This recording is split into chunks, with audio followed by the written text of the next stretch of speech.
ratito aquí, compartir. Nos sentimos sumamente contentos y gozosos de verdad de tener este tiempo acá en esta gran celebración. Es nuestra primera vez aquí en Coicón. En realidad habíamos como quiera planificado llegar hasta acá y luego pues que nos hicieron esa invitación de que pudiéramos quizás compartir algunas palabras, pues todavía más entusiasmado de poder estar aquí en el lugar con ustedes. De verdad que es una gran bendición, les bendigo, gracias por tomar este ratito y este tiempo. Y yo no voy a ser muy extenso, yo quiero tan solo darte un par de puntos importantes y luego de eso, como dijo la pastora hace un momento atrás, quizás contestar algunas preguntas. Pero para aquellos que no me conozcan totalmente, como dijo la pastora, mi nombre es el pastor Otoniel Font, estoy casado con una preciosa muchacha en Puerto Rico, la pastora Mayra, tengo 3 preciosas hijas y uno que viene en camino, por ahí estamos pendientes a ver que se deje ver bien en estos próximos días, así que estamos contentos, felices. Ella no pudo venir por causa de eso mismo, por causa de su embarazo, pues no pudo estar acá en el día de hoy con nosotros. Y en Puerto Rico llevamos alrededor de unos 6 años. Llevo como pastor 16 años en el ministerio. Comencé a los 19 años de edad como pastor a tiempo completo de la iglesia, siendo el pastor principal de la iglesia. Y te voy a contar un poquito de mi historia para que entiendas el por qué yo creo que me dan este tipo de temas aquí. Cuando yo comienzo a pastorear a la edad de 19 años de edad, voy a pastorear una iglesia que ya estaba fundada en la ciudad de Orlando, Florida, donde se supone que yo fuera a pastorear unas 300 personas. Cuando llegué no había absolutamente nadie, todo se había destruido, todo se había perdido, y tuvimos que comenzar a restaurar y a levantar todo aquello en aquel lugar. Luego de eso, estuvimos a cargo de trabajar y de pastorear, mientras pastoreábamos la iglesia de Orlando, que la pastoreamos por alrededor de unos 10 años. Al mismo tiempo, simultáneamente, tuvimos que hacernos cargo de 2 iglesias más, una en el área de Miami y una en el área de Tampa, ambas en crisis, ambas en problemas. En una de ellas, la de Tampa en específico, hasta me llegaron a amenazar de muerte por las deudas que tenía el pastor ahí, así que usted se puede imaginar todos los problemas que tuvimos que batallar, y en aquel tiempo éramos todavía más jóvenes. Luego de eso regreso a Puerto Rico, hace unos 6 años atrás, regreso a la isla de Puerto Rico, entendiendo que iba a estar, como dijo Satirio anoche, no sé cuántos estuvieron donde Satirio, que él dijo que iba a estar 5 años, y de 5 años se convirtieron en 10, y de 10 se convirtieron en 15, pues yo se supone que estuvieron 1 año, se convirtieron en 2, y ya se han convertido en 6, y por lo que veo me queda mucho más tiempo aquí en la isla. Y cuando llego allá a la isla hace 6 años atrás, luego de tener un ministerio de éxito en la ciudad de Orlando, Florida, luego de haber levantado la iglesia de 0 a unas 1.200, 1.500 personas en el estado de la Florida, 3 servicios los domingos en la mañana, 1 en inglés, 2 en español, tener una emisora de radio, la única emisora de radio hispana cristiana FM en el centro de la Florida, 89.1 FM, canal de televisión, salir en enlace. Llego a Puerto Rico y me encuentro que mis padres, después de estar 1 año yo allá sin saberlo, mis padres se van a divorciar y entra en una gran crisis nuestra iglesia. Fue un evento público de una iglesia de miles y miles de miembros, se redujo sustancialmente la membresía, grandes deudas, cerré los ojos, un día me acosté a dormir, el otro día tenía casi $22 millones en deuda, responsables, pastores por todos lados y muchas cosas que hacer. Nosotros tenemos 2 canales de televisión, una emisora de radio, alrededor de unos 15 pastores que todavía tenemos en nuestro concilio. Tenemos el edificio más grande de todo Puerto Rico, equivalente a 26 pisos de altura. Son tan solo 13 pisos porque los pisos son dobles, pues son 26 pisos de altura. El auditorio más grande como iglesia hoy por hoy en Puerto Rico, sobre 6.000 asientos. Aparte de todo eso, tenemos una escuela, una universidad. Tenemos una escuela con 553 estudiantes, tenemos una universidad que acabamos de adquirir, estamos en enlace, tantos otros proyectos, y tenemos un acuario, tenemos una atracción de dinosaurios, pista de patinaje sobre hielo, tenemos pizzerías en la iglesia, bueno, un montón de cosas que el Señor nos ha permitido hacer durante todo este tiempo y hacerlas durante el tiempo de crisis, el tiempo de problemas. En medio de la crisis, en medio de todos los problemas, yo tengo que dar testimonio que en estos pasados 5 o 6 años hemos logrado reducir sobre $4 millones de las deudas que teníamos, haciendo la administración correcta. Hemos logrado reducir $4 millones que teníamos en deudas. Todavía nos queda una gran cantidad, pero 4 millones son 4 millones en medio de todos los problemas. Seguir construyendo, seguir desarrollando, seguir ampliando nuevas relaciones, seguir levantando otros nuevos ministerios, otras nuevas iglesias. En fin, en medio de la crisis económica que sufre todo el mundo, y por primera vez en Puerto Rico una crisis tan difícil, experimentar todo el crecimiento que hemos podido experimentar, realmente es solo la mano de Dios. Y te explico todo eso brevemente en 5 minutos para que entiendas que los pensamientos que quiero compartir contigo son cosas que han impactado mi vida, han tocado mi vida, han sido de bendición para mí. Y yo primero quiero que vayas al libro de Génesis capítulo 26. Génesis capítulo 26, por unos instantes. Yo voy a hacer todo esto lo más práctico posible y como dije, quiero que quizás podamos contestar algunas preguntas dentro de un ratito. Hay dos maneras en que una persona entra en crisis económica. Hay dos maneras en que una persona entra en crisis económica. Uno, simplemente por el ciclo natural de la economía. El ciclo natural de la economía. Las economías mundiales, todas las economías, pasan por tiempos de crisis. Son cíclicas. Una de las cosas más interesantes, y la mayoría de los que están aquí, o puedo decir todos los que están aquí, como los veo jóvenes a todos, les tengo una buena y una mala noticia. Una buena noticia es que esta crisis nosotros vamos a ver cómo va a pasar y vamos a salir de ella. La mala noticia es que cíclicamente, estadísticamente dice que todos los que estamos aquí vamos a volver a vivir un tiempo como este. O sea que a mí por lo menos, por mi edad, se supone que me toque vivir 2 momentos más económicos como este, del que estamos viviendo en el día de hoy. Porque la economía mundial se mueve de esa manera, es cíclica. Fíjate lo que dice el libro de Génesis capítulo 26, el verso 1. Dice, después hubo hambre en la tierra, además, fíjate la expresión, una vez más, después hubo hambre en la tierra, además de la primera hambre. O sea que había habido una primera hambre, esta es la segunda vez que hay hambre, dice la Biblia, además de la primera hambre que hubo en los días de Abraham, y se fue Isaac a Abimelech, rey de los filisteos, en Gerar. Yo lo que quiero es que tú veas ese verso, que Dios dice, es interesante, que en Génesis 26, cuando Dios nos va a hablar acerca de Isaac, lo que nos dice esto primero, hubo hambre en el tiempo de Isaac, además de la primera hambre que hubo en el tiempo de Abraham, aclarándonos que este es un tiempo de crisis, pero en un espacio de tiempo diferente al que Abraham había vivido. Si usted conoce la historia bíblica, usted sabe que Jacob pasó otro momento de crisis. Yo lo que quiero que usted analice conmigo es que la crisis no se extendió de generación a generación. No fue que la crisis comenzó con Abraham y terminó con Jacob, sino que la crisis entró en un tiempo en la vida de Abraham, después la crisis pasó, vino un tiempo donde Isaac tuvo crisis, después de eso vemos un tiempo donde Jacob tuvo crisis. Lo que nos quiere decir es que toda generación va a experimentar momentos de crisis económica. Esto es algo cíclico, es algo que ocurre. Lo interesante es, y esto sí me gustaría que tú lo notaras, es que Dios no le permite a cada generación la misma solución al mismo problema. Dios no le permite nunca a todas las generaciones la misma respuesta al mismo problema. Si usted mira, cuando Abraham tuvo crisis, Dios le permitió ir a Egipto. Si usted lee Génesis 26, Dios no le permite ir a Egipto a Isaac. Isaac, la primera reacción es ir a Egipto, porque el padre le había dicho que cuando él había tenido crisis, ¿qué le había hecho?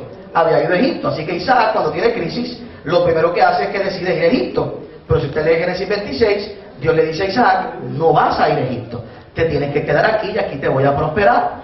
En el tiempo de Jacob, Jacob llegó a ir a Egipto, pero antes de que Jacob llegara a Egipto, ya Dios había mandado a José primero.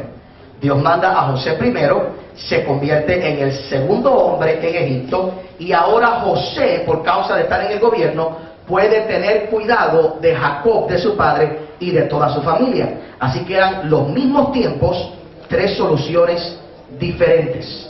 A los ritmos cíclicos, uno de los problemas que tiene la iglesia es que siempre tratamos de resolver los problemas contemporáneos, que aunque son similares, tratamos de resolverlos con las mismas soluciones de antes. Aún los problemas financieros nuevos, que son de este tiempo, de esta época, y que son cíclicos, no se pueden resolver de la misma manera, y mucho menos Dios no nos los va a permitir. ¿Por qué Dios no le permitió a Isaac? Y no quiero entrar en aspectos, como puedo decir, de meramente interpretación, porque quiero dar que son algunos principios básicos. Pero ¿por qué razón Dios no le permite a Isaac que vaya a Egipto mientras Abraham se lo permitió? Bien fácil, Isaac había estado en el monte cuando Dios se le había revelado a Abraham y a Isaac como Jehová Jireh. Así que Isaac tenía una revelación que Abraham no tenía. Cuando Abraham decide ir a Egipto, que son los lugares bajos, los lugares planos, bajos, Abraham no conocía más nada. Así que Dios le permite, porque la fe de nosotros funciona basado en el conocimiento y la revelación que tenemos. Así que Dios le permite a Abraham que vaya porque Abraham no conoce más nada. Pero a Isaac, que conoce el Dios que prospera en medio de tus dificultades, Dios no le permite que él descienda, porque Isaac tenía que ahora depender de la revelación que Dios le había entregado. Vuelvo y repito, y aquellos que acaban de llegar, hemos estado mencionando que hay dos maneras en que la gente llega o entra en momentos de crisis. Uno, los momentos cíclicos naturales de la vida, que es el que estamos viendo ahora, y estamos estudiando, viendo el verso de Génesis 26, donde Dios dice que hubo hambre después de la primera hambre de Abraham en los tiempos de Isaac. Así que lo importante es que cuando vivimos en momentos como el que estamos viviendo, que son momentos de economía dura, cíclica, lo importante es buscar qué es lo que Dios me va a permitir hacer a mí en medio de este tiempo de crisis. Una vez más, Dios no le permitió a Isaac hacer lo que hizo Abraham. Dios le permite a Abraham que vaya a Egipto, pero a Isaac le dice, quédate aquí. Y para solucionar el problema de Jacob, Dios envía a José primero, pone a José como gobernador, y después que pone a José como gobernador, lo manda a buscar y le dice, ahora ven, ahora puedes venir. Es bien diferente volver a Egipto con tu hijo como gobernador que como fue Abraham, que Abraham fue simplemente porque no tenía mayor conocimiento.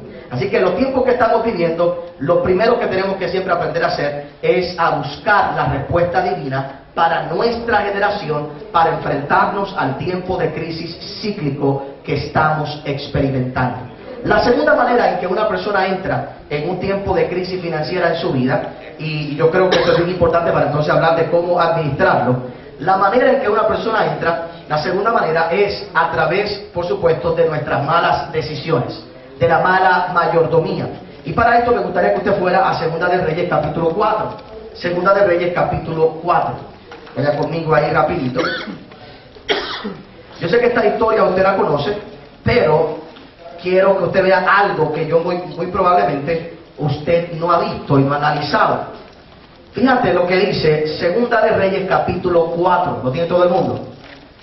¿Lo tiene ahí? ¿Usted tiene su Biblia? Sí, ok. Mira lo que dice el verso 1 en adelante. Dice, una mujer de las mujeres de los hijos de los profetas clamó a Eliseo diciendo, tu siervo, oye bien, tu siervo mi marido ha muerto, y tú sabes que tu siervo era temeroso de Jehová, y ha venido el acreedor para tomarse 2 hijos míos por siervos.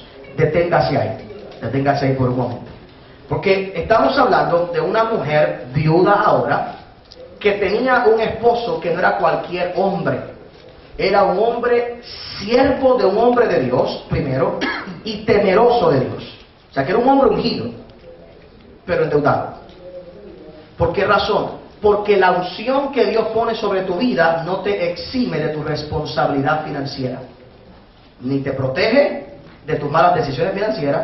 Tú puedes ser el hombre más ungido de Dios, tú puedes servirle a Dios, puedes servir a los hombres de Dios, y si no sabes tomar decisiones financieras, embargas el futuro de tus hijos. Así que la primera descripción en este verso es bien importante, porque mucha gente creyente depende de que como ellos son hijos de Dios, como ellos son ungidos, como ellos diezman, como ellos ofrendan, todo va a estar bien y no va a haber ninguna crisis, ningún problema. Y entonces después vamos como esta mujer a reclamar y vamos a decir, yo te he servido, que es la misma frase que le dijo el hombre, el hijo mayor al padre del hijo pródigo. Yo siempre te he servido, en la mentalidad de esclavo siempre te he servido, he hecho esto, yo soy temeroso de Dios, y mira el problema en el que estoy. Lo cual nos dice, una vez más, oiga bien, que el hecho de que usted sea un hombre, una mujer ungida, llamado por Dios, llamada por Dios para hacer algo, que usted esté viendo resultados en su vida, no lo exime a usted de tomar decisiones sabias en el área de las finanzas. Usted no podrá reclamarle a Dios eso nunca. Nunca podrá reclamarle eso. ¿Todo el mundo conmigo hasta ahí? Ahora, lo segundo, bien interesante, mira lo que dice en el verso 2.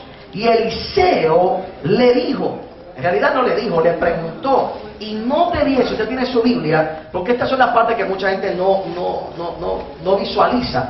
Dice, ¿qué haré yo? ¿Qué haré yo? Declárame qué tienes en tu casa. En español no se ve tan claro, porque cuando usted la busca en otras versiones en inglés, dice de esta manera. Oiga bien, dice de esta forma. ¿Qué haré yo?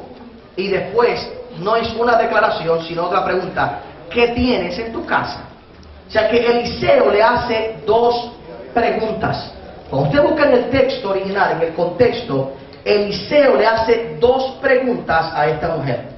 En español, cuando se tradujo como una pregunta y una declaración. Pero esa no es la forma correcta de verlo. La forma correcta de verlo es dos preguntas. Eliseo le dice, ¿qué te haré yo?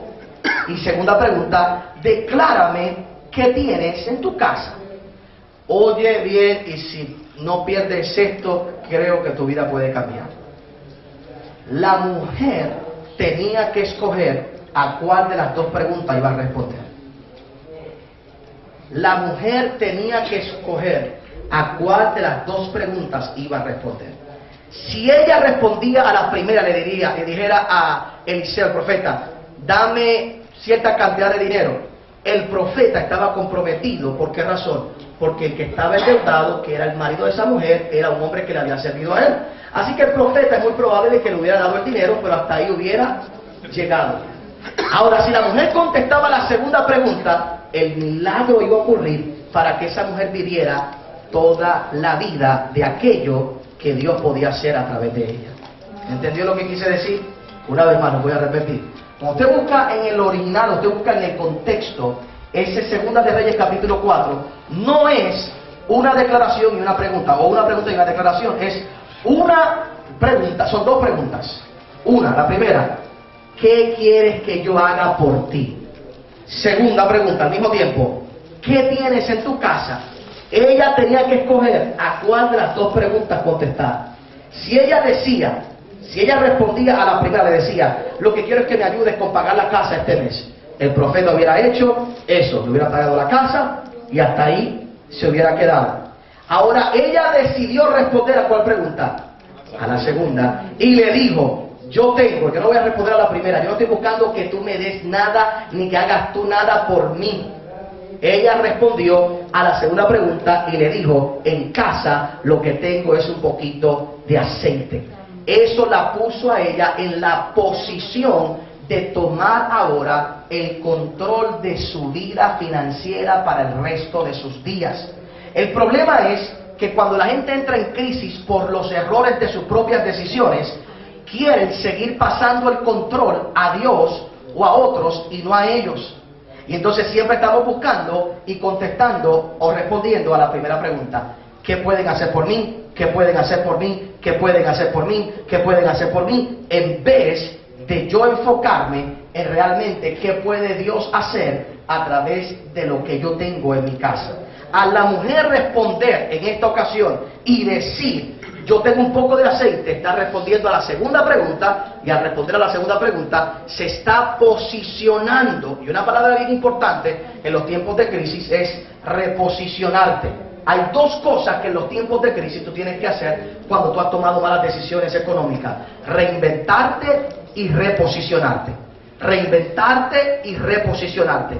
Esta mujer, al responder a la segunda pregunta, se había puesto en la posición de reinventarse y reposicionarse. Una mujer que era viuda, que no tenía sustento y que no tenía futuro, ahora se convirtió en una empresaria, aprendió a multiplicar el aceite. No tan solo aprendió a multiplicar el aceite, aprendió a vender el aceite, y antes de vender el aceite aprendió a tener buenas relaciones, porque tuvo que ir de sus amistades.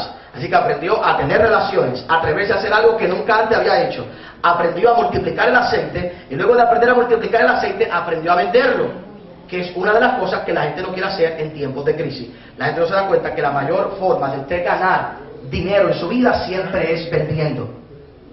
Yo es que yo no soy vendedor, por eso es que está en pobreza. Porque el que no es un buen vendedor nunca prospera. La manera de tú realmente incrementar sustancialmente tu vida es vendiendo. Vendiendo. Vendiendo. El que trabaja por hora cuando usted compara una persona que vende en menos tiempo hace más dinero simplemente por las ecuaciones matemáticas de la multiplicación. Pero esta mujer, oiga bien, porque donde yo quería llevarte, para entonces ir a unas ideas prácticas de cómo tomar estas decisiones, esta mujer respondió a la segunda pregunta.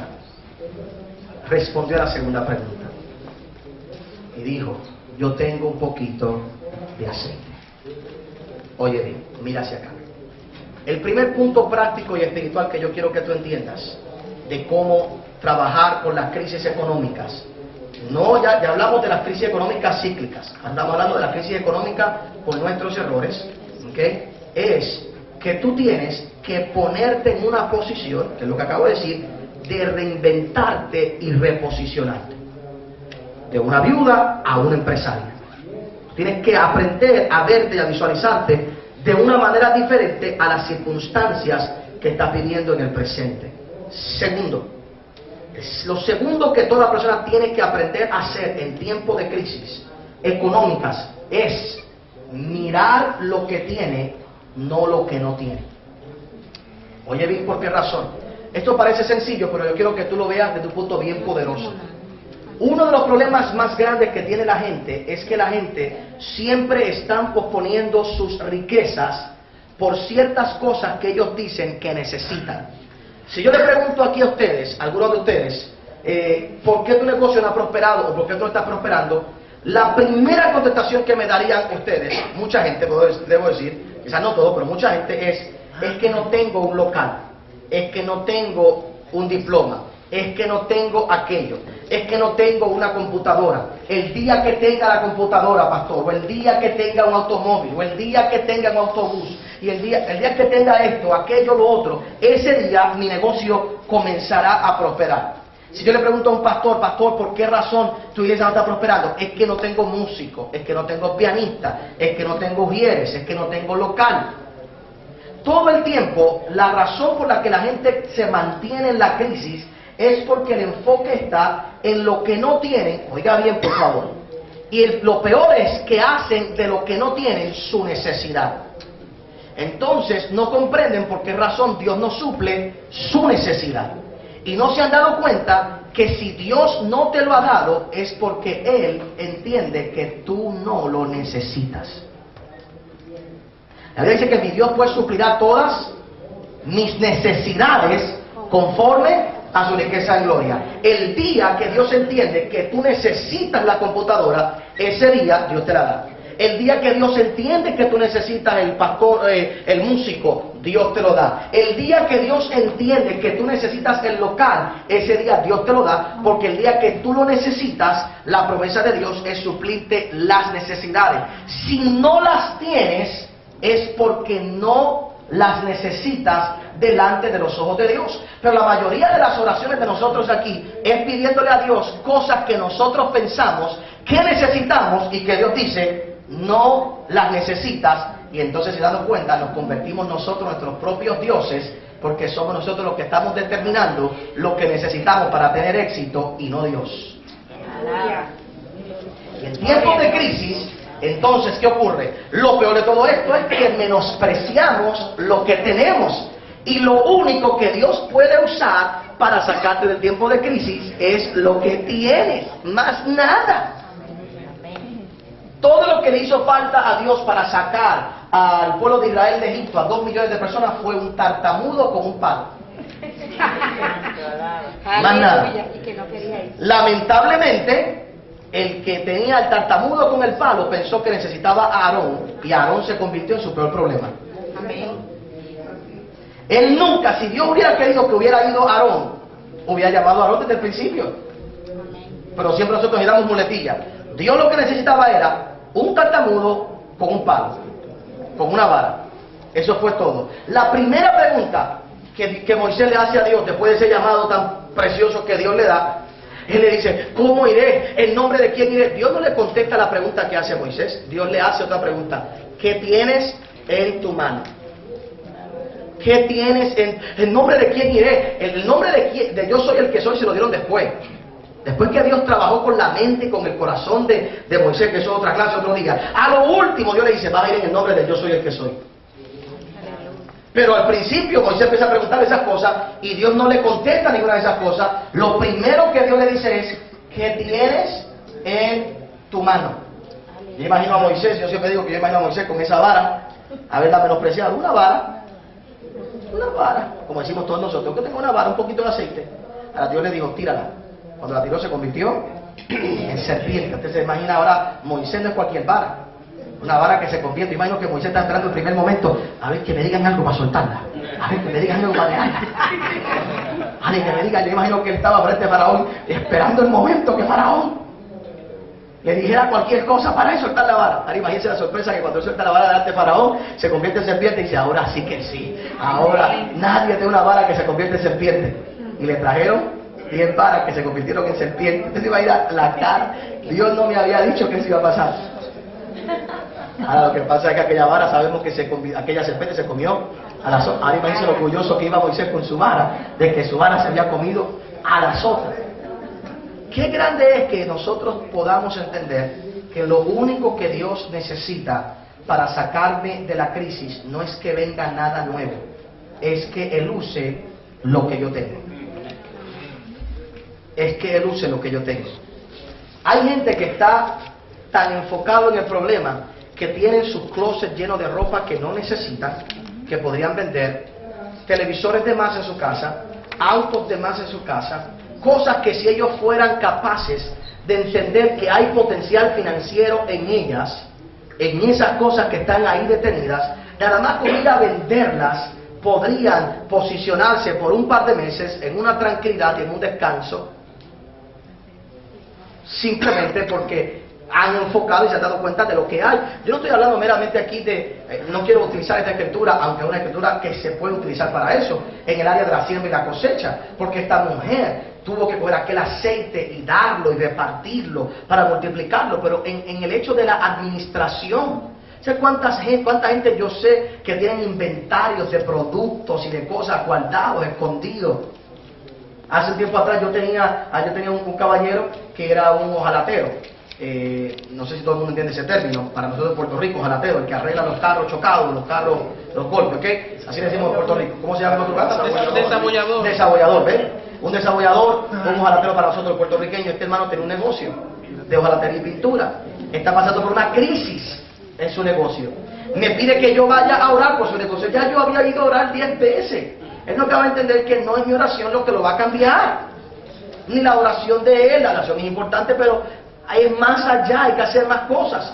Cuando yo llego allí, comienzo a mirar el local, y él me abre una puerta, y cuando miro para atrás, para el patio, él tiene montones de piezas viejas de carros que él ha reparado, puertas viejas que tenían la bolladura y que él las sacó, y como el seguro le pagaba la puerta nueva, pues él compraba una puerta nueva, sacaba la vieja y la ponía allá. Entonces tenía en la parte de atrás un montón de piezas sin arreglar, sin pintar. Y yo le digo, venga acá, ¿qué tú haces con esas piezas? No, yo de tiempo en tiempo las boto. Yo, pero tú no crees que ahí tú puedes ir primero a un junker y tú vender esas piezas, montar tú unas cuantas de esas piezas y ir a un junker. Nosotros llamamos un junker allá a un lugar donde se venden todas esas piezas viejas, y ir a un junker y ir a sacar. ¿Tú no crees que ahí pueden haber 3, 4 meses de esas piezas? ¿Te las van a venir a reclamar? No, la gente las deja aquí. La gente, ¿por qué tú te vas a llevar una puerta? Te doy una nueva, ¿para qué te vas a llevar la vieja? La gente la tira aquí, eso no es de nadie, eso es mío, eso es para que yo lo bote. Pero tú no crees que tú tienes ahí, tú no crees que si tú sacas unas cuantas puertas de esas y las arreglas, tú no crees que hay gente que esté dispuesto a comprar una puerta de esas arreglada para su automóvil. Por supuesto. ¿Dónde estaba el dinero? Allí tirado. Hay miles de dólares tirados en la parte de atrás que le regalaron y le pagaron para que él lo sacara, lo pusiera allí. Detrás de él, ciertamente se cumple la palabra del Señor. En el barbecho de los pobres hay abundancia de pan, pero se pierde por falta de conocimiento. En el barbecho, en las barbas, frente a ellos está el dinero y se pierde por falta de conocimiento. Porque el problema es que la gente se enfoca en lo que no tienen y de lo que no tienen lo hacen una necesidad. Y cuando tú haces de lo que no tienes una necesidad, tú te has convertido en tu propio Dios, porque ahora tú estás determinando tú lo que tú necesitas para prosperar, en vez de que sea Dios quien determine lo que tú necesitas para prosperar. Y el día que lo necesitas, Dios te lo va a suplir. El día que lo necesitas, Dios te lo va a dar. Todo el mundo conmigo hasta ahí. Lo tercero que yo quiero comentarte en el día de hoy, dentro de todo este mismo tema que estamos hablando, de algunas cosas todavía más prácticas para entonces entrar. Cuando estamos en momentos, cuando estamos en momentos de crisis en nuestra vida, lo más importante o lo único que podemos manejar es tiempo y energía. Diga conmigo, tiempo y energía. Porque no tienes dinero. Yo veo gente que está en crisis financiera y cuando están en crisis quieren hacer un presupuesto. ¿Qué presupuesto vas a hacer cuando no tienes nada?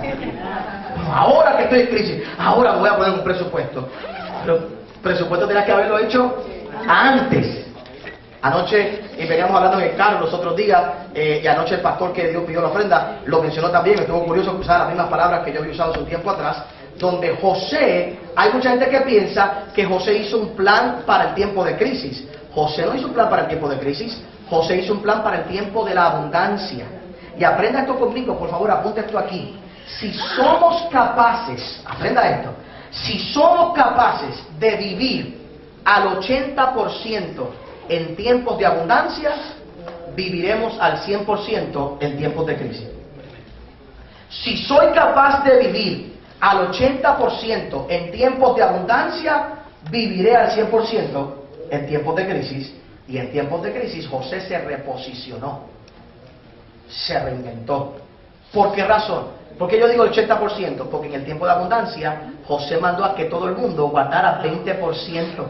Así que pudiendo vivir con 100% y con ese 100%, en el tiempo de riqueza decidieron vivir al 80% de lo que podían vivir, pero cuando estaban en tiempo de crisis, vivían al 100%. Así que todo el mundo. En ese momento es que funciona un presupuesto. Ahora, cuando tú estás en crisis, lo único que tú puedes administrar es tiempo y energía. Diga conmigo, tiempo y energía. Y ahí es donde la gente fracasa financieramente. Tiempo y energía. Tiempo y energía. ¿Qué yo quiero decir con eso? Lo más valioso que tú tienes en tu vida como inventario es tu tiempo y tus fuerzas. Uno de los errores más grandes que yo veo la gente cometer cuando entra en un tiempo de crisis es ir a buscar inmediatamente un segundo trabajo. Un segundo trabajo no debe ser nunca la primera opción. Debe ser la última opción. No es que no sea una opción, es que va a ser o debe ser la última opción. La última opción. ¿Por qué razón, pastor? Porque el segundo trabajo, lo primero que va a eliminar de tu vida son tiempo y energía. Y muchas veces, cuando cogemos un segundo trabajo mal tomado, ponemos en riesgo el primer trabajo, que es el que nos da la mayor cantidad de dinero. ¿Quiere decir que no podemos con un segundo trabajo? No, no es eso. Se puede coger después que yo he agotado otras opciones. Cuando ya no tengo otra opción, entonces hago eso. Muchas veces, sin darnos cuenta, la gente, y aquí hay empresarios, y aquí hay vendedores, que no se dan cuenta que lo que necesitarían es hacer un poquito más de lo que ya hacen. Es más fácil. Imagínate que yo tuviera que ahora irme a buscar un segundo trabajo, cuando mi primer trabajo es ser predicador, ser pastor. En esto es que yo fluyo. Entonces ahora imagínate que yo tenga que ir a buscar un trabajo de cualquier otra cosa, no sé, cualquier cosa. Tendría que reeducarme, gastar tiempo, energía, reeducándome. Le corto tiempo a lo que soy bueno, pues ¿qué yo hago? Lo que hago es que predico una vez más. Este año he viajado más que nunca, porque en el tiempo de crisis hay que hacer doble, triple de lo que yo sé hacer para superar. Pues este año, en vez de predicar 3 veces a la semana, predico 8. Estoy aquí, mañana estoy a otro sitio, el domingo estoy en Puerto Rico, por la mañana, por la noche, y otra vez.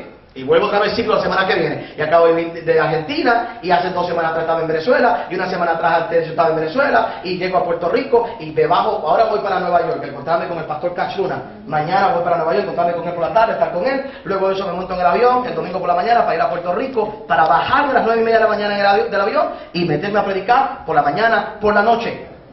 Pastor, ¿por qué? Porque en tiempos de crisis yo tengo que hacer más de lo mismo lo que soy efectivo. Si me requiere mi trabajo que yo llame a 10 personas, yo llamo a 15. Si mi trabajo me requieren y me requieren que, o si mi trabajo está determinado que yo iba a abrir hasta las 5 de la tarde, en vez de yo ir a buscar otro trabajo, abro hasta las 6, 1 hora más que yo le dedique a lo mismo, tiene que producir algo más. Entonces, ¿qué pasa? Economizo mi tiempo y mi energía y lo concentro en lo que soy bueno. Una de las peores cosas que la gente hace en medio de la crisis es no dormir. Y al tú no dormir, tú no conservas energía. 95% de las ideas que tú recibes en la noche cuando tienes un tiempo de crisis no sirven. Hay gente que se han amanecido aquí a las 2 de la mañana, a 3 de la mañana, lo tengo, a las 3 de la mañana, a las 4 de la mañana, sé cómo lo voy a solucionar. Y al otro día, cuando vas y lo haces, no sirvió. Porque ninguna idea de parte de Dios viene de una ansiedad del hombre. Ninguna. Todas las cosas que tú has pensado en un tiempo de crisis, a medianoche, ninguna te ha funcionado. Ahora, que Dios te levanta en un sueño, que Dios te da un sueño en tu reposo, porque tú estás, eso sí funciona. Pero no es lo mismo tú estar que no puedes dormir y entonces tienes los ojos pegados acá atrás y ahora estás pensando en que esto te va a solucionar la vida y al otro día te vas a trabajar a tu primer trabajo cansado, sin ganas, sin fuerza. Anacondia, ¿alguien conoce aquí al predicador Anacondia? Ok. Le preguntaron un día al hombre, le dijeron, ¿cuál es la clave de su unción? Y él dijo, dormir.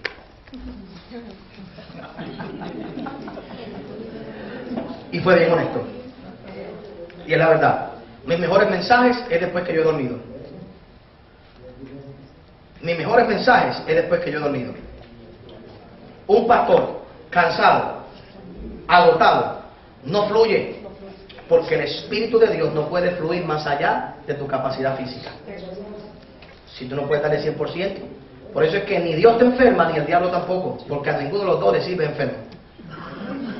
Pastor, pero el diablo me enfermó. ¿De qué le sirve al diablo enfermo? Nada. Pastor, pues fue Dios. Tampoco. Porque ¿de qué le sirve a Dios enfermo? Pastor, ¿por qué me enfermé? Porque la vida hay enfermedad, nos descuidamos, no dormimos, no comemos bien, no descansamos y las cosas que hay en el aire se nos pegan.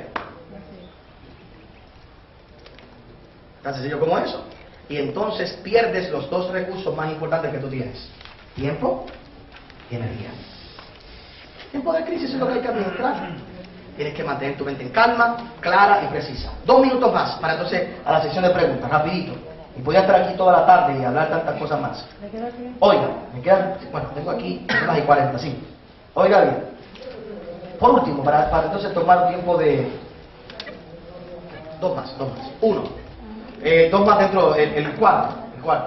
Es importante en tiempos de crisis la constante revisión de los números.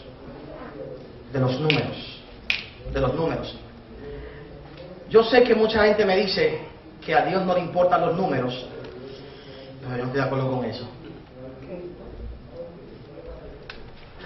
No, a Dios no le importan los números de la gente, cuánta gente viene a la iglesia. No, a Dios le importa. Porque, por ejemplo, para darte un ejemplo clásico, ¿cómo sabemos que hay una oveja perdida si no la contamos? ¿Cómo sabemos que hay que ir a buscar? Porque él contó, el pastor cuenta que había 99. Él contó que habían 5 panes y 2 peces. Cuando Cristo volvió a encontrarse con sus discípulos, no estaba Juan, tuvo que haber contado 1, 2, 3, 4, 5, 6, 7, 8, 9, 10, 11. Aquí falta 1, voy a volver en 8 días para encontrarme con ese 1. Todo el tiempo en la Biblia tú vas a ver a Dios obsesionado con los números. Todo el tiempo, por eso que hay un libro de números. Todo el tiempo Él está obsesionado, esa es la verdad. Todo el tiempo Dios está obsesionado con los números. La Biblia dice que arriba en los cielos hay gozo cuando uno se convierte. Cuando uno se convierte. Hay que contarlo. Hay que contarlo. No hay amor. Es mejor 2 que todo el tiempo. Es mejor 2 que 1. Números, cuando 2 se ponen todo el tiempo. Números. El problema es que se nos ha dicho que esto sería enfocarnos en las cosas incorrectas. Pero yo no puedo administrar meramente por fe. Yo tengo que ver los números. Hace un ratito atrás mi esposa me llamó y me dio los números de la cuenta de banco. Cuánto entró, cuánto hay. Es la única manera que yo sé cuánto tengo para pagar, qué puedo hacer, qué no puedo hacer. ¿Y sabes qué? Cuánto le tengo que creer a Dios que entre este fin de semana. Señorito, que entre tanto este fin de semana. Y la semana que viene que tengo la cumbre, necesito, Señor, que tú hagas un milagro y que entre tanto. Es la única manera. El problema es que tenemos miedo a eso. Mi secretaria en Puerto Rico tiene prohibido a que ella no salga de la iglesia después de un culto y no me mande cuánto entró. Si ella no me quiere oír a mí y no me quiere peleando con ella, más vale que tan pronto ella cuente la ofrenda, lo primero que ella haga es que me llame y me diga cuánto hay. Después de cada culto yo cuento varias cosas: carros, miembros y dinero. That's it. Porque yo puedo sentir el Espíritu de Dios, pero se me va cuando veo los números.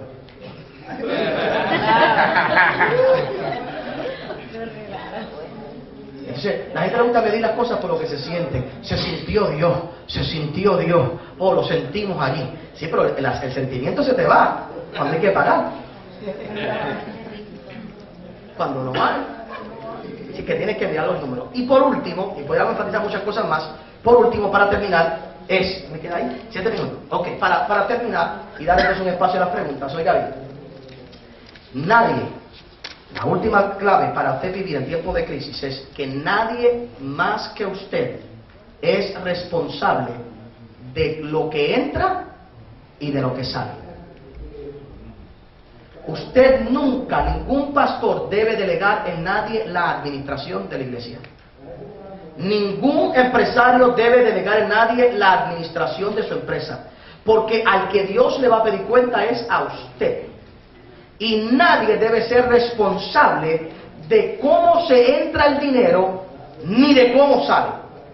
Si tú eres un empresario y tú has hecho de alguien responsable en determinar, que sea alguien el que determine cómo va a entrar el dinero, te vas a encontrar haciendo cosas que tú no te sientes cómodo. Porque aquel de mercadeo piensa que tú debes peinarte de esta manera, que debes arreglarte así, que debes empacar el producto de esta manera, que debes hacer aquello, cuando es algo que tú no te sientes cómodo. Pero como tú le dices esa responsabilidad a alguien, cuando es tuya y no es de nadie, y más grande aún, de cómo sale el dinero. ¿Qué quiere decir cómo sale el dinero? No se firma un cheque, ni aunque sea de 1 centavo, sin que yo lo vea. Sin que yo lo vea. A mí no me pagan por predicar, a mí me pagan por administrar mi iglesia. La gente piensa que a mí me pagan por predicar. A mí no me pagan por predicar, a mí me pagan por tener 120 empleados, tener un templo de 6.000 personas, 553 estudiantes, 2 canales de televisión y asegurarme que todos tengan luz eléctrica, que haya salario para todos ellos, que haya papel de inodoro en el baño, que haya todas las cosas que tiene que haber en un templo como ese. A mí me pagan por administrar la iglesia. Así que aunque yo tengo empresas y cosas de la iglesia fuera de Puerto Rico, yo tengo aquí el gerente de la radio de nosotros que está en Orlando, Florida. Todos los meses ellos me tienen que mandar un paquete con los cheques que se van a firmar, yo lo firmo y entonces se los envío para atrás. Y esa es mi cuñada. No, este no. Esa es mi cuñada. Pastor, pero ¿por qué tanto? ¿Por qué usted no confía en ellos? No, yo confío en ellos, pero yo quiero ver dónde están los cheques. Yo confío en ellos, por eso son los gerentes, por eso están allí. Ellos pueden hacer cualquier cosa, pero yo necesito saber dónde se está gastando el dinero, cómo es que entra, qué es lo que hay, porque al que Dios le va a pedir cuenta es a mí. Si tú no estás dispuesto a tomar control de tus finanzas, nunca podrás salir de la crisis. Nunca saldrás de la crisis. Yo tengo que sentarme con mi esposa de tiempo en tiempo. Toda la semana tenemos un ratito donde nos sentamos. ¿Cuánto ahorramos? ¿Qué gastamos? ¿Cómo tenemos las cuentas? ¿Qué es lo que hay? Dime, ¿en qué vamos a pagar aquí? ¿Qué es lo que vamos a pagar allá? Mi esposo y yo tenemos unas reglas. Hasta $300 nosotros podemos decidir sin preguntarnos el uno al otro. ¿Qué quiere decir? Que si vamos a gastar $300, ella puede gastar $300 en lo que le dé la gana sin preguntarme. Y yo también. Cuando llega a $1,000, ella tiene que preguntarme a mí o yo a ella. Mi amor, voy a gastar esto, ¿qué tú crees? ¿Lo puedo comprar? ¿No lo puedo comprar? Cuando vamos a gastar más de $1,000, tenemos que esperar 2 días para dar la respuesta.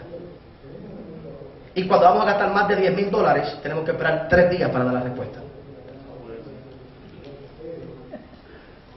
¿Por qué razón? Porque cuántas cosas usted ha comprado emocionalmente que después se arrepiente. Y después de un día usted se va a dar cuenta que no lo necesita, que puede vivir sin eso.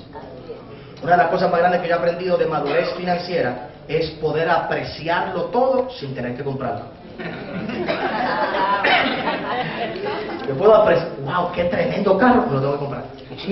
Wow, qué tremendo televisor, pero lo tengo que comprar. Cuando uno pone esos parámetros y uno se da cuenta que uno es el responsable, porque si no me voy a encontrar como esa viuda en Segunda de Reyes capítulo 4. Mi siervo, yo he ungido, temeroso de Dios, y mis hijos están endeudados. Porque simplemente mi unción, mi llamado no me protege a mí, no me protege a mí de mis malas decisiones financieras. ¿Alguna pregunta en el día de hoy? Diga usted. Para decir algo, disculpe. Gloria a Dios. Que Dios bendiga de una manera especial a nuestro ministro con esta ponencia bíblica. Va a pasar un moderador por donde usted levanta la mano si tiene alguna pregunta escrita y la vamos a leer. Disponemos de 15 minutos para esto, para que él le responda. Escriba la pregunta y el Ujier pasa por allá y la recoge. Escríbala rapidito entonces, sí. Esa es la forma que quieren que lo hagan. Escriban la pregunta. Dígame usted que ya lo había hecho usted como quiera primero. Aportando a la ponencia tuya, que también es importante que se tenga un AOC, a no operation plan. Bueno, por supuesto, lo que pasa es que cuando tú tienes un operation plan, ¿me entiendes? Estamos hablando de crisis. En el operation plan de crisis es sobrevivir. Sí. ¿Entiendes? Para evitar la crisis. Bueno, eso es lo que digo. Cuando evitamos la crisis, si nos presupuestamos desde antemano, no entramos en la crisis. Esa es la clave del día de hoy. No estoy clara en la revisión de los números. Ok, cuando yo hablo de revisar los números, lo que me refiero es que todos nosotros tenemos un sistema de contabilidad, directo o indirecto, y tú tienes que constantemente sentarte y revisar tus números, cuánto entra, cuánto sale, en qué lo estoy gastando. Una de las mejores cosas que yo creo que le recomiendo a usted que haga es que en momentos de crisis tome un mes para guardar todos los recibos de todo lo que usted haga, todo lo que usted compre. Usted compra un café, con un recibo. Usted gasta en él, con un recibo. Y al final del mes, porque muchas veces lo que gastamos va mucho más grande del presupuesto que nosotros decimos que tenemos. Entonces, para yo poder revisar, no se puede hacer números así a lo loco. Lo ideal es que usted pueda saber exactamente, y a eso que yo me refiero, tener un recibo de todo, mirar los números, sentarme en la cuenta, si usted tiene acceso por internet, ver cuánto tengo hoy, qué es lo que tengo hoy, tiene que estar obsesionado con los números. Y lo más grande de todo eso es que el día que usted tenga una cuenta de banco, de ahorro, si usted empiece a ahorrar un poquito, usted va a quererla ver todos los días crecer. Y cada vez que usted la vea crecer, aunque sea por $100, usted se va a sentir tan contento y tan feliz. Porque los números pueden traer tristeza hasta que no tomamos control de ellos. Pero cuando tomamos control de ellos, traen mucha alegría. Yo sé que el dinero no hace feliz a nadie, pero pone una sonrisa en mi labio de lado a lado. Allá, una pregunta. Gracias. Bendiciones, pastor. Dígalo. ¿Qué opinión se merece el que un pastor delegue su finanza hacia otras personas que la administren para cuidarse de lo que puedan conjeturar sobre su personalidad? Que la persona que no pueda confiar en mí, yo no debo ser su pastor. Tan sencillo como eso. La gente va a mi iglesia y todos los domingos dicen que confían en mí. Todos los domingos hay 3,000 personas que van a la iglesia y dicen, ese es mi pastor. No tienen que saber lo que entra, no tienen que saber lo que sale. Ellos lo que saben es que cuando llegan allí hay luz eléctrica. Cuando llegan allí está el piso limpio. Cuando llegan allí hay papel de toile. Eso es lo que ellos necesitan saber. ¿Eso quiere decir que yo no tengo consejeros? No, yo tengo consejeros, yo tengo una junta y tengo contables y administradores, pero no son ellos los que toman la decisión. Ninguno de ellos toma la decisión. Yo tengo gente que administra ciertas áreas de la iglesia y que tienen cierto margen. Vea, yo tengo unos empleados que yo le doy cierto petit cash al mes, pero hasta ahí. Eso es lo que hay. Y ya yo sé que al mes esto es lo que ellos van a gastar. Eso sí los hay, eso lo hay. Pero la administración final es mía siempre. La persona, lo que pasa es que a veces los pastores le damos un mal nombre. Y no, la gente lo confía en nosotros por dos cosas. Uno, tenemos un mejor carro que la iglesia. Entonces cuando mi carro es más caro que la silla en la que tú te sientas, hay un problema. Es lo primero. ¿Sabes? Que cuando me ven a mí bien vestido, pero entonces lo que hay es un abanico que nos da calor a todo el mundo, ahí que hay problema. Primero. Y segundo, los pastores piden dinero para cosas que nunca hacen. Hay gente que está pidiendo con dichosos templos toda la vida y nunca se ve. Ahora, el que va a mi iglesia sabe dónde están los chavos, porque hay 6.000 asientos que pueden contar. Hay un edificio de 800.000 pies cuadrados. Hay 2 emisoras de televisión. O sea, si tú no sabes, pastor, ¿en qué usted pone los chavos? Es que me pregunte a mí. Mira alrededor. Tan sencillo como eso. Y eso es lo que pasa con muchos pastores, lamentablemente. Pastor, otra pregunta. Cuando una persona no tiene nada, ¿qué hace? Mentira. Mentira. Ninguno de los que estamos aquí podemos decir que tenemos nada. Eso es mentira. Si decimos así, nos estamos desenfocando de lo que tenemos. Yo estoy seguro que conoces a alguien, estoy seguro que tienes algún tipo de contacto, estoy seguro que tienes algún tipo de talento, estoy seguro que en tu casa hay algo que Dios puede usar. Lo que pasa es que al decir que no tienes nada, estás haciendo exactamente lo que dijimos ahorita, desenfocándote de lo que tienes, y eres tú el que está tratando de determinar lo que necesitas para que Dios te lleve a otro nivel. ¿Es saludable para una iglesia hacer negocio? La iglesia que no haga negocio no prospera. ¿Sabe? La iglesia que no haga negocio no prospera. La pregunta es qué tipo de negocios vamos a hacer y cómo los vamos a hacer y con la transparencia que lo hagamos.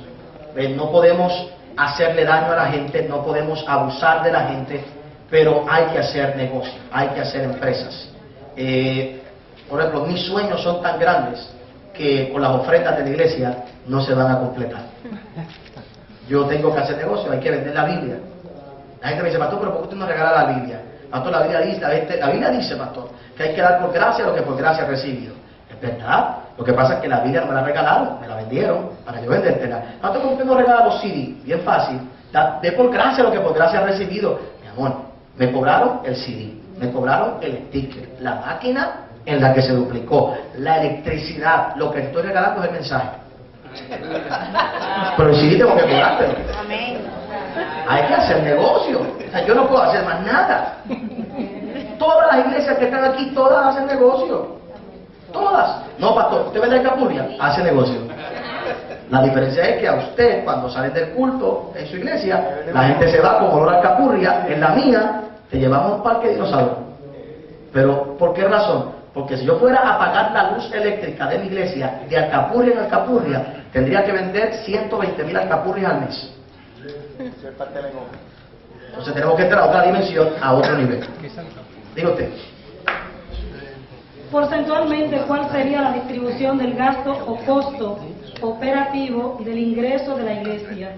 Gasto del pastor, mucho signo de interrogación, y gasto de servicio, etcétera, etcétera, etcétera. Muy interesante la pregunta, es una pregunta bastante complicada y cada iglesia es diferente, cada posición es diferente y cada país es diferente. Una de las cosas a las que yo no estoy de acuerdo, y me disculpa aquí cualquiera que se ofenda con esto, si hay alguien que lo hace, es que hay muchos países en Centro y Sudamérica donde lamentablemente todo lo que entra de diezmo en la iglesia se lo dan al pastor. Yo no estoy de acuerdo con eso. Yo personalmente no estoy de acuerdo con eso. En mi iglesia, todo lo que se entra se va a la iglesia, y la iglesia hay una junta reglamentaria que a mí, por ejemplo, me reglamenta mi salario. No es una junta de miembros, no es una mente de miembros, porque si yo me pongo a depender de mis miembros, me muero de hambre. En una ocasión había un hombre que era un pastor, el tipo era flaco, y tenía un caballo precioso, lindo, y un día estaba cuidando el caballo, y le dijo a un hermano y le decía, pastor, ¿por qué su caballo está tan gordo, tan grueso, y usted tan flaco? Y le dijo, porque el caballo lo cuido yo, y a mí me cuida la iglesia, y yo no voy a hacer eso. Así que yo lo que hago es, yo personalmente, oiga bien, yo lo que hago es esto. Yo tengo unos abogados que yo contrato cada 2 o 3 años, que no son de mi iglesia, que no son de mi organización, son una gente reconocida, le pagamos una cantidad de dinero para que ellos hagan lo que se dice un assessment de lo que es mi organización. Cuánto entra, cuánto sale, mis responsabilidades, ellos me dicen hasta cuánto por ley yo me puedo ganar, y yo siempre pongo la mitad de eso. No me gano todo lo que... Porque si yo le pongo toda esa presión a la iglesia, yo me podría ganar mucho más, pero yo prefiero hacer negocios aparte. Yo tengo mi negocio, yo tengo una tienda de ropa de niños en el centro comercial número 1 de Puerto Rico, 28 apartamentos en Puerto Rico, que son negocios personales. Tenemos una agencia de publicidad en los Estados Unidos donde vendemos publicidad a través de televisión, infomercial, de otro sinnúmero de cosas, más todo lo otro que hacemos por ahí, en libro, en venta, en CD y demás. pues definitivamente son otros ingresos. Así que, ¿por qué usted cobra de la iglesia? Porque el obrero es digno de su salario, y yo creo que le robo a la gente el que no me paguen a nombre de Dios lo que tienen que pagarte. Pero para mí lo determina una iglesia. Ahora, lo determina una junta en ese sentido fuera de la iglesia. Pero volviendo al caso de la persona, si usted fuera a mi iglesia 15 años atrás, el % de lo que entraba a lo que yo me ganaba, ahora lo que yo me ganaba era mucho más alto de lo que me gano ahora. Me explico, como los ingresos de la iglesia eran tan bajos, mi salario tenía que ser cierto salario para yo poder vivir, y era como que disparejo, porque mientras más pequeña la iglesia, más en % se va a ver que el pastor toma. Pero si el pastor no vive, no puede haber iglesia. ¿Me entiendes lo que quiero decir? Pero mientras la iglesia crece, aunque el salario del pastor va a aumentar, en porcentaje debe bajar. Eso es lo saludable. ¿Qué opinas sobre lo que pagan los políticos a la iglesia? Bueno, yo no conozco uno que me haya pagado de manera que sea problema y dificultades. Yo creo que cuando nosotros le cogemos cosas a la política y a la gente del gobierno, nos amarramos con la institución incorrecta. La Biblia dice que cuando tú coges prestado de alguien, porque eso es un préstamo, los políticos te lo van a cobrar. Cuando tú coges prestado, el que coge prestado es esclavo del que lo presta. Tú vas a ser esclavo de aquel que va a pedir después que tú le des los votos, que tú hagas estas cosas por ellos, que tú estés endosándolo. Yo endoso al que yo siento en mi corazón que debo endosar, hago lo que tengo que hacer en ese sentido, pero yo personalmente, es una de las cosas que yo he evitado toda mi vida, coger dinero del gobierno federal de Puerto Rico, o del gobierno de Puerto Rico, debo decir, o del gobierno federal, porque no quiero esos vínculos que me aten a una política en específico. Gloria a Dios. Gloria a Dios. ¿Qué cree de tomar prestado para templos? Muy buena pregunta. No está mal si se hace en el orden correcto. No es pecado el tomar una deuda. No es pecado. ¿Cuál es el orden correcto? El presupuesto, el crecimiento de la iglesia. Me explico. Yo te lo voy a poner de otra manera. Mira qué interesante. Una persona me dijo a mí una vez, un caballero me dijo que él no quería comprarse un carro nuevo. El carro que tenía 12 días, en ese carro andaba su mujer con sus hijos. Él no quería comprarse un carro nuevo porque porque no quería meterse en deuda. Y yo le miré a los ojos y le dije que tú eres un irresponsable. No, pastor, pero yo no quiero meterme en deuda, tú eres un irresponsable. Pastor, pero ¿por qué usted dice eso? ¿Cómo tú vas a poner en peligro la vida de tu esposa por no ir a coger una deuda de un carro? La pregunta es, la declaración es, ese no es el momento de comprarte el Mercedes. Ese es el momento de comprarte 4 ruedas que te lleven de aquí a allá. En la iglesia, ¿qué uno hace? Cuando uno tiene una deuda, todos cogemos deuda. Yo he cogido cosas a 90 días. Eso es una deuda. Yo he cogido cosas a 120 días. Eso es una deuda. Yo he cogido cosas a 1 año. Uno va presupuestando la iglesia poco a poco, paso a paso. El problema que yo he visto es que hay pastores que se meten en unas deudas multimillonarias por encima de sus capacidades, y entonces después le pierden todo por fe. Eso no es así, eso ya es necedad. Así que hay que ver el crecimiento de la iglesia. Tú vas a estar toda una vida en carpa por no atreverte a ir a coger unos bloques prestados. Vas a estar toda tu vida en un terreno vacío por no coger un poquito de dinero prestado en un momento dado. ¿Me entiendes? Hay que saberlo hacer. Ahora, cuando cojas un dinero prestado, no lo cojas para meterlo en lujo, en poner mármol. El mármol viene después. ¿Me entiendes? Los baños fancy vienen después. A lo que hace falta es un toilet. ¿Me entiendes? Cubierto. Y si tengo que prestar para el toilet, pues, y lo saldo. Y después que lo saldo, busco otra cosa. ¿Entiendes? Que no sé, lo mejor es nunca coger prestado. Pero en el sistema que vivimos y en donde estamos, tomar una deuda sabia en un momento dado no le va a hacer perder su salvación. Lo que puede hacer es hacerle perder la paz. Pastor, ¿qué opina si una persona se saca la lotería y va donde usted para dar el diezmo? Si está buscando iglesia, que vaya a mi iglesia. ¿Qué haría? ¿Lo toman o no? Porque es dinero de juego. ¿Hay alguien aquí que se haya ganado la lotería? Vamos a preguntar eso. Entonces, ¿sabéis cómo voy a responder? Entonces la vas a sacar un futuro. Mire, hermano, es una pregunta interesante, una pregunta muy interesante. En realidad, si la persona me lo dijera, todo depende del corazón con el que la persona me lo dice. Todo depende del corazón con el que la persona lo dice y lo hace. No miremos la lotería por un momento. Hace un tiempo, vamos a verlo con otro ejemplo. Hace un tiempo atrás un hombre, hace como 5 o 6 años atrás un hombre, fue en una emoción y me regaló un Mercedes.